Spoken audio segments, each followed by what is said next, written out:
Assalamualaikum warahmatullahi wabarakatuh. Perkenalkan, kami dari kelompok 8 akan mempresentasikan tentang Kerajaan Majapahit.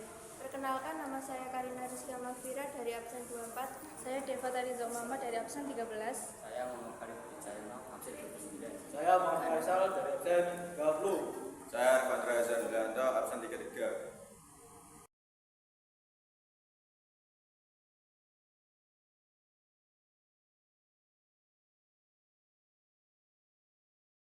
Yang pertama ada letak Kerajaan Majapahit. Kerajaan Majapahit berpusat di wilayah Trowulan, Mojokerto, Jawa Timur.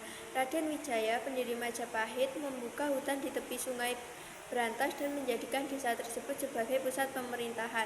Trowulan yang kini merupakan sebuah wilayah di Mojokerto, Jawa Timur, dianggap sebagai pusat pemerintahan dan kehidupan Kerajaan Majapahit. Kawasan Trowulan menjadi pusat kajian sejarah dan arkeologi Kerajaan Majapahit karena banyaknya bukti fisik dan artefak yang ditemukan di sana. Yang kedua ada asal-usul Kerajaan Majapahit.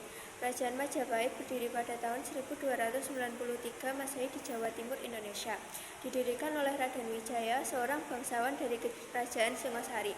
Raden Wijaya mendirikan Majapahit setelah runtuhnya Singosari akibat serangan Jaya Katwang dari Kediri pada tahun 1292 Masehi.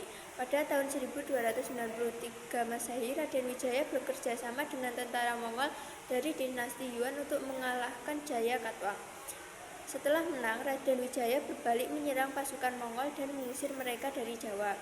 Raden Wijaya kemudian dinobatkan sebagai raja pertama Majapahit dengan gelar Kertarajasa Jayawardhana pada tahun 1293 Masehi.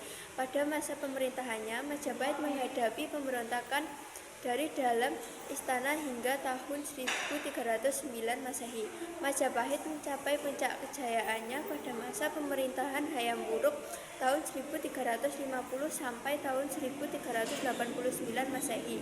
Hayam Wuruk memerintah bersama Patih Gajah Mada yang terkenal dengan Sumpah Palapa pada tahun 1336 Masehi. Aspek sosial Kerajaan Majapahit. Kehidupan masyarakat berjalan rukun dan damai. Saat di bawah pemerintahan Hayam Wuruk, rakyat Majapahit hidup dengan aman dan tentram karena raja sangat memperhatikan rakyatnya. Aspek ekonomi Kerajaan Majapahit. Kerajaan Majapahit berkembang sebagai kerajaan agraris maritim. Wilayah yang luas dan subur menyebabkan sebagian besar penduduknya bertumbuh pada sektor pertanian. Komoditas utama dihasilkan antara lain yaitu beras dan rempah-rempah. Lalu lintas perdagangan melalui sungai menghubungkan Sungai Brantas dan Sungai Bengawan Solo berjalan dengan baik. Hal ini membuat desa-desa yang berada di tepi sungai, muarai sungai, dan tepi pantai berkembang dengan pesat sebagai pusat perdagangan. Bahkan di daerah pantai juga berkembang perdagangan antar daerah, antar pulau, bahkan antar negara. Muncullah kota-kota pelabuhan sebagai pusat pelayanan dan perdagangan Majapahit. Masa kejayaan Kerajaan Majapahit terjadi pada era pemerintahan Hayam Wuruk 1350 sampai 1389 Masehi.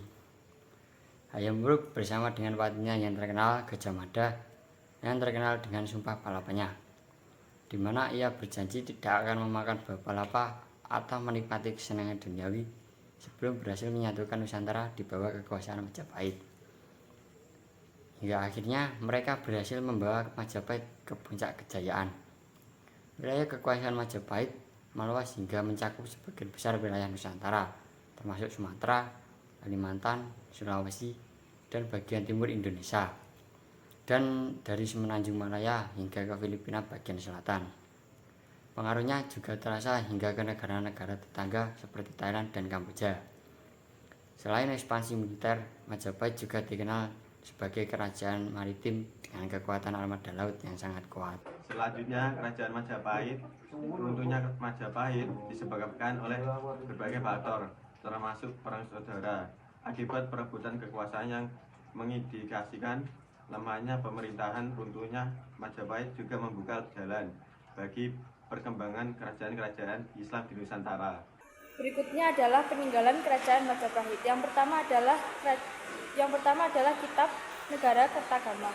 Kitab Negara Kertagama menjadi salah satu yang menjadi bukti sejarah keberadaan Kerajaan Majapahit. Kitab Negara Kertagama yang ditulis di media lontar ini merupakan hasil karya dari salah satu empu termasyhur dalam sejarah Majapahit, Empu Prapanca. Kitab Negara Kertagama bercerita tentang seluk-beluk dari Kerajaan Majapahit, mulai dari sejarah dibangunnya Majapahit, perjalanan Majapahit, hingga kekuasaan dari Majapahit yang tersebar hingga ke luar negeri. Yang kedua yaitu Kitab Arjuna Wijaya. Kitab buatan MPU Tantular ini dibuat pada masa pemerintahan Hayam Wuruk yang berkuasa antara 1350 sampai 1389 Masehi. Arjuna Wijaya Si Sakti Mandarguna yang merupakan titisan Batara Wisnu. Dalam kitab ini dikisahkan juga romansa antara Arjuna Wijaya dengan Dewi Citrawati dan perang antara Arjuna Wijaya melawan Rahwana yang ingin merebut kekasihnya. Nomor 3 yaitu Prasasti Karangbogom. Prasasti Karangbogom bertuliskan angka tahun 1387 Masehi dan berbahan logam. Prasasti ini ditemukan di Bunga, Gresik, Jawa Timur. Isinya mengenai legalisasi wilayah tempat mencari sumber daya alam berupa ikan. Yang keempat yaitu Prasasti Kudadu.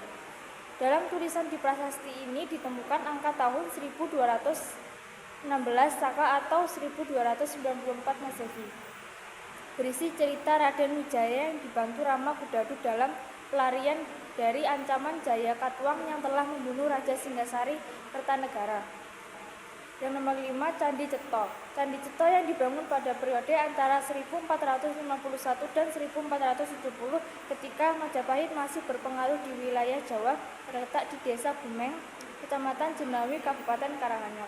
Yang 6 terakhir yaitu Candi Suku yang diperkirakan dibangun pada akhir masa pemerintahan Ratu Suhita sebelum mengalami keruntuhan.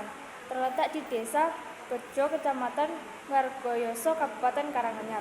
Sekian dari presentasi kami. Wassalamualaikum warahmatullahi wabarakatuh.